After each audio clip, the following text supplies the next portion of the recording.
Right.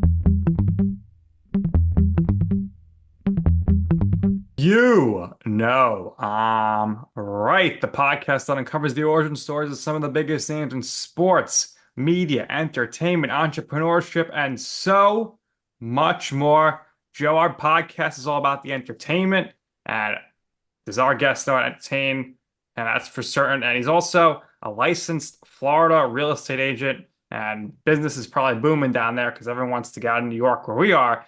Joe, let everybody know who we have with us here today.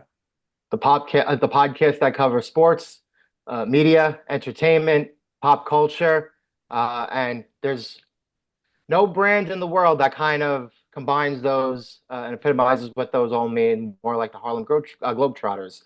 Since 1926, the iconic worldwide basketball organization has been serving the community by providing quality basketball, a unique family experience, and entertainment. For almost 100 years, the brand's pioneers and trailblazers have stood the test of time and broken down significant barriers, opening up opportunities for Black men and Black women alike to show off their authentic personality, skill sets, and talents. So this is something unique for us. We're very, very happy to have a very special guest on today. We welcome Hammer Harrison to the program. Hammer, how are you doing today? Oh, I'm doing well. I appreciate the invite, Nick and Joseph. Those intros was amazing. It gave me goosebumps. So, Donte, I gotta ask you, how'd you get that nickname Hammer? Was it we were hammering the backboard with the dunks? How'd you get the nickname? Pretty close. They call me Hammer because I can nail every dunk. All right. All right, makes sense.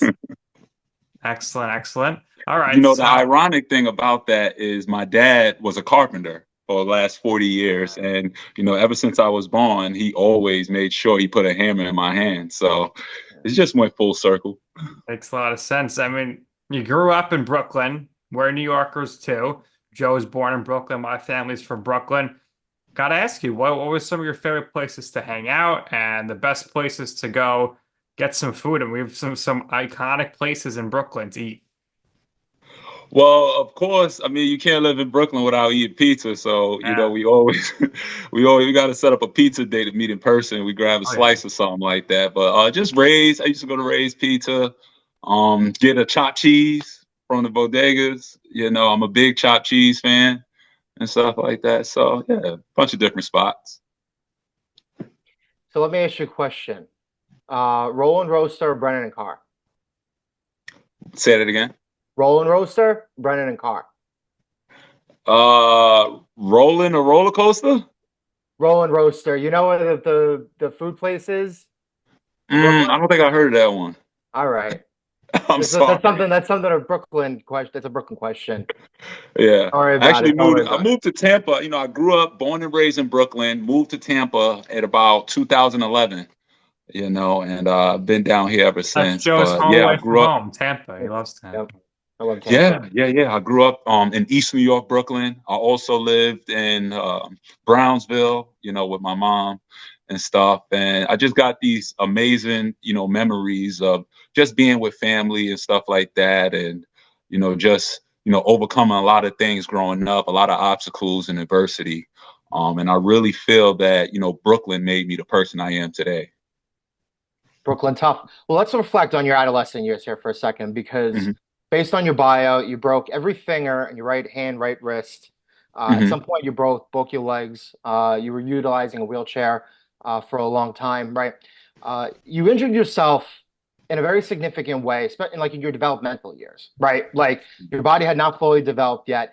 So do you think the process of rehabilitating your physical health and strength, was that ultimately a significant factor and improved your strength later on in life?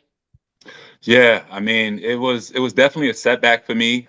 It wasn't only the physical, but it was the mental too, the confidence that I had in myself to know that, even talking to the doctors, I shattered my right growth plate. So there were times where they said, maybe my right leg wouldn't grow, so being in a position to, trust the process and go through my physical therapy, build up that strength. It just gave me the confidence that I could do anything. So once I came back from that, I was a late bloomer, started playing basketball at around 16. Wow. And it just, doors started opening up for me. And I was like Forrest Gump. You ever see Forrest Gump when he came out of them shackles holding him back? I just broke free and just was running every day. And I When's the prided first time you myself. dunked? What age were you dunked the first time? My dunk. So I was a late bloomer, but I was tall, right? So Yeah. my first dunk, I was like 6'5", right? And there was people shorter than me still dunking, but I'm trying to tell them, like, look, I'm trying to work on I got to get my strength back in my legs. Yeah. But yeah, it was just in the New York City playground, Brooklyn playground, just there. It wasn't even during the game. It was me trying to dunk it like 30 times in a row and finally making that 30th one. And just knowing that once that dunk went in, I just knew the sky was the limit. And, I was heading somewhere. So you were a late bloomer. Eventually, you walked on and you became a standout at Sullivan Community College, an undefeated team that won the 2007 NJCAA Division III Men's Basketball Championship. Later on, you attended Hampton University. So when did a professional career, and we're talking about any capacity, right? You play for the Globetrotters now, you put on a show, but when did a professional career in basketball sort of actually start to materialize for you and become a legitimate, real possibility? Man, so I would have to say, when I first went to my junior college, I had a rough start in high school. I didn't play any type of organized basketball in high school. Ended up having to drop out of high school and actually got my GED. And with that, I applied to Sullivan County Community College. And, once I did that, it just, increased my potential, and it gave me that sense of belonging. And being able to walk onto that team, I just knew that, I had something special, and it was up to me to kind of work hard and bring it out. Everything happens for a reason, man. I struggled growing up. It took me 3 years to graduate from my community college, but everything happens for a reason, because that third year was when we won a national championship. We went undefeated, 32-0. And it was like my second year playing organized basketball. Wow. I was about 6'7" at the time. I was always disciplined. I was always a hard worker. I'm the type who, growing up, I always kept to myself. Like, I'm a natural introvert, right? So, the coach give me a mission, like, that's what I'm gonna do. I don't talk a lot of junk or showboat or anything like that. When I was starting out, it was just about getting the job done, So the scouts at Hampton University saw that in me, and invited me, gave me a full 2-year scholarship, that which I was forever grateful of. I'm a first generation college student. No one in my family went to college and stuff like that, so I didn't have anybody teach me how to be a good college student. I had to learn. So just once I did that, and going to Hampton University and actually graduating there with a bachelor's degree in art, the Harlem Globetrotters was a bonus, for me, because there's this basketball team where you can get so much value from. It's not just about going overseas and just playing basketball. Like, we're put in positions where we're ambassadors of goodwill. I've acquired skills over the years. I told you I'm a natural introvert. Now I can step in a room full of kids. I can go to elementary schools, deliver a message, anti-bullying messages. We got character education programs we do, smile patrols, visiting hospitals. I really found my purpose, with this job. And, for me right now, everything I'm on is all about the impact I could create, not just, in my family, but in my community as well. Absolutely. So with the Globetrotters, you're constantly performing around the country and the world, moving around so many weeks of the year, and also got to play the games as well, and you got to eat right, exercise, etc. So how does traveling so much and spending all that time on the road affect your personal life, your family, your friends? What exactly is we'll say a weekly schedule like for you? Yeah. Well, like I said, this is my 16th year touring with the Harlem Globetrotters, and it is a very demanding schedule. I would say on average, we're probably on tour about, 5 to 6 months, sometimes 7 months out the year. And, some of that time is spent maybe outside the country, So number one is important that we take care of ourselves.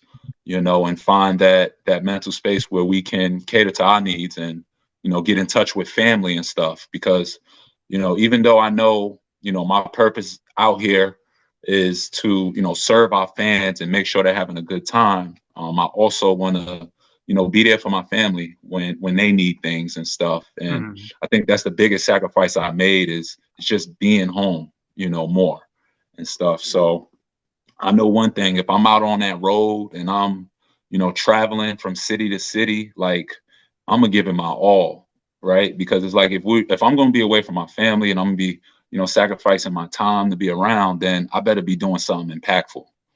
So, my goal is to always go out there and give the best hammer I could give.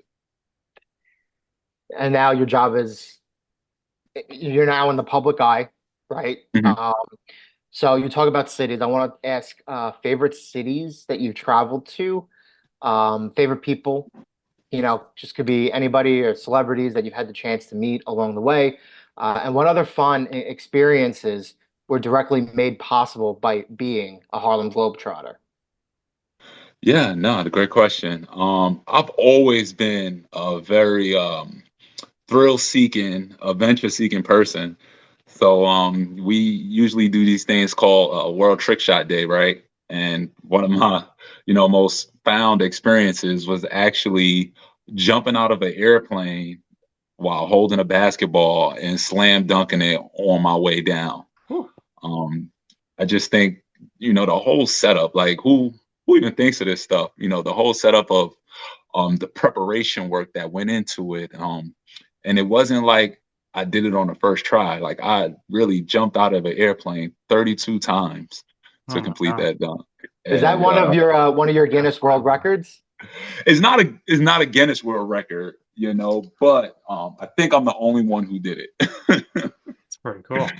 but So, I mean, you've done a lot of stuff with on the court and obviously off, mhm, but I mentioned it a little bit earlier. You're in real estate as well. You mhm. graduate with that degree in graphic design. You mentioned your father, who was a construction supervisor in New York, so you know about the carpentry and remodeling, repairing, and everything. When you're in Hampton and college, right? Obviously, basketball probably your big focus, but was there other career aspirations going on in your mind? And at what point in your life did you decide to, okay, let me start branching out beyond just basketball and get everything set here for the future so that I could create Mhm. some generational wealth and be set to go moving forward? Oh yeah, yeah, yeah. You're starting to speak my language. But when I so in college, no. The quick answer is no. Like I really put all my eggs Mhm. into, being a basketball player.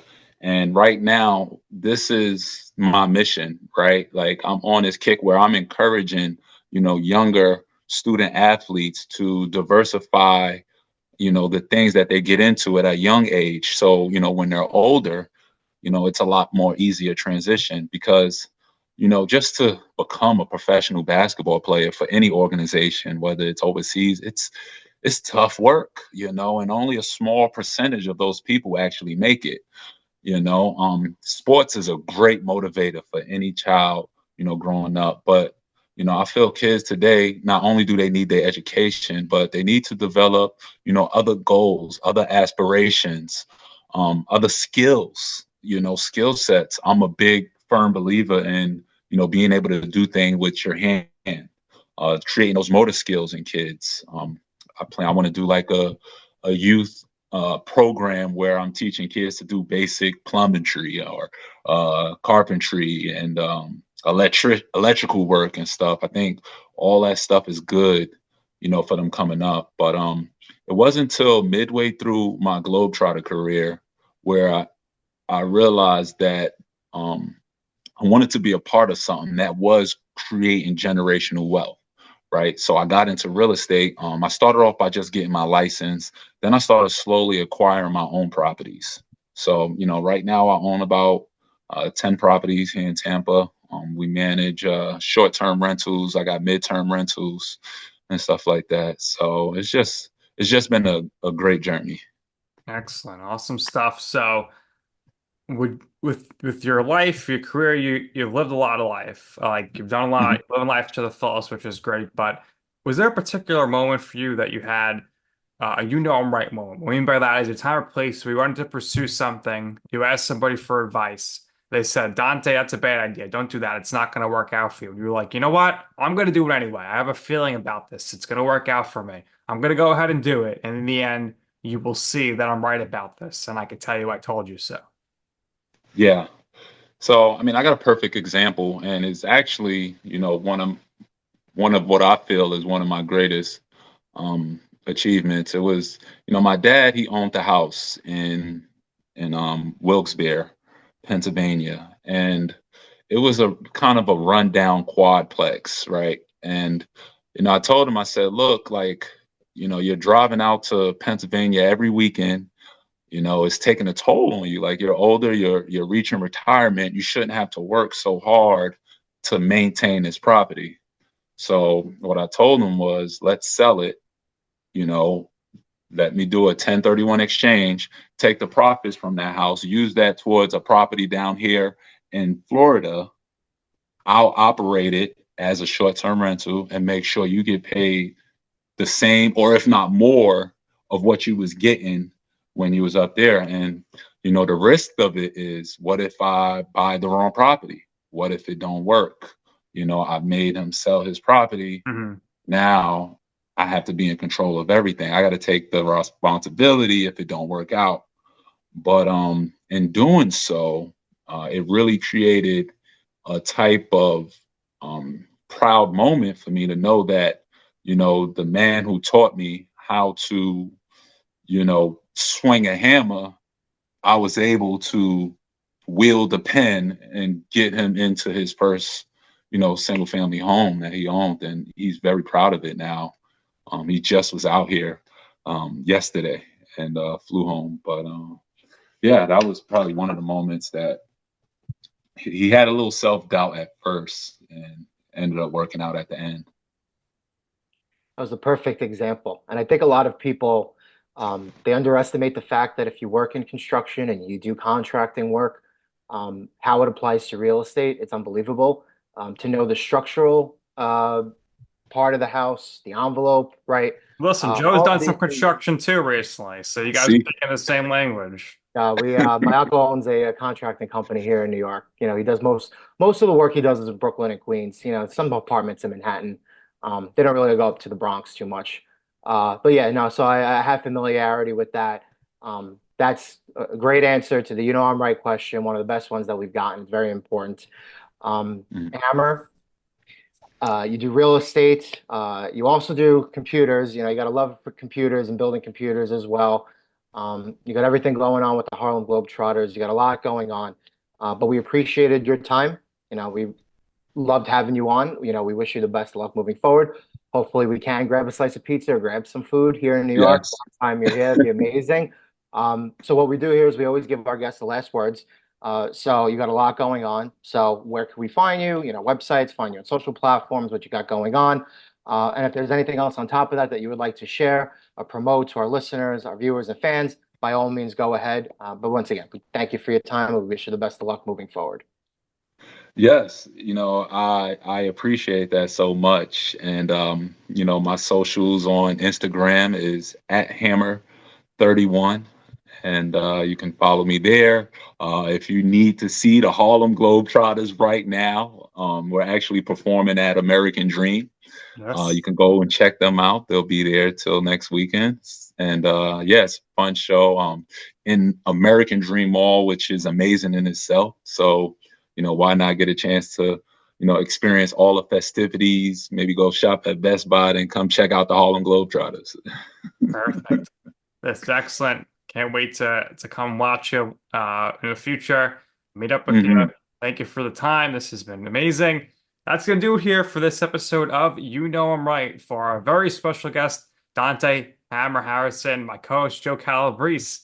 I'm Nick Durst, and this has been You Know I'm All Right.